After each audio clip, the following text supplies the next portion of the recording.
Hello, everybody. I'm Heather Hayes. And I'm Steve Eager. Within the last hour, a jury has been chosen to decide the closely watched murder trial of Karmelo Anthony. More than 500 people were on the list of potential jurors, but the jury will not include anyone who is black, despite this case being racially charged.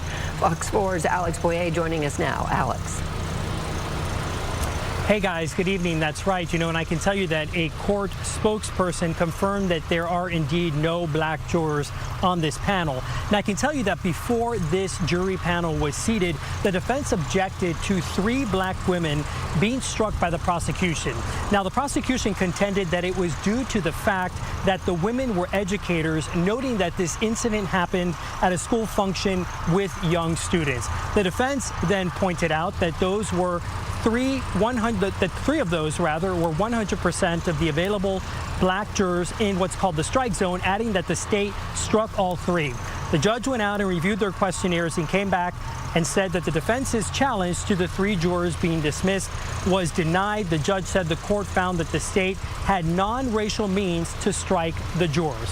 Now, background. Karmelo Anthony, 17 at the time, is accused of fatally stabbing 17-year-old Austin Metcalf last year at a Frisco ISD track meet. Anthony was reportedly sitting under a tent for a school that he did not attend.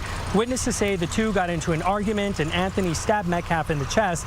Metcalf died in his twin brother's arms. Police said that Anthony told them he acted in self-defense.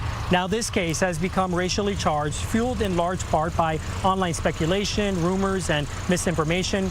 On Wednesday, attorneys for both sides got an hour and 45 minutes to question the reduced poll of these potential jurors.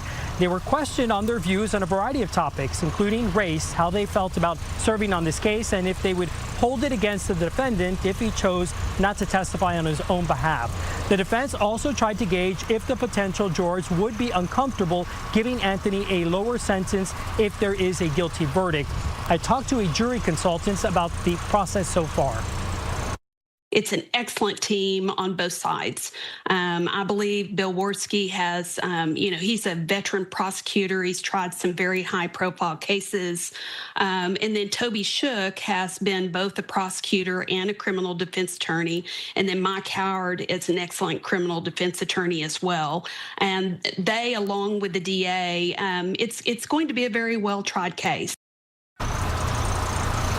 And I did speak with Allison Richardson before the jury was sat, so I did not have a chance to ask her about these late-breaking developments. Now, this high-profile case continues to draw supporters and spectators to the Collin County Courthouse. We saw another group of folks demonstrating at the entrance of the courthouse this afternoon. We expect that to continue throughout the trial, which the judge hopes to have wrapped up by the end of next week. Now, I can tell you that 19-year-old Karmelo Anthony was in court today for the proceedings. He was wearing a suit with a tie and a purple shirt, which is also the color many of his supporters have been wearing. He did take some notes during the proceedings. I can also tell you that there does appear to be some minorities on this jury panel. Again, however, none of them are African American. Opening statements begin tomorrow at 9 a.m. Back to you. Okay, Alex Boyer in Frisco, thanks. And a reminder, Fox 4 will bring you extensive coverage of the Karmelo Anthony trial. You can keep up with the latest court developments on fox4news.com, our socials, and the free Fox Local app.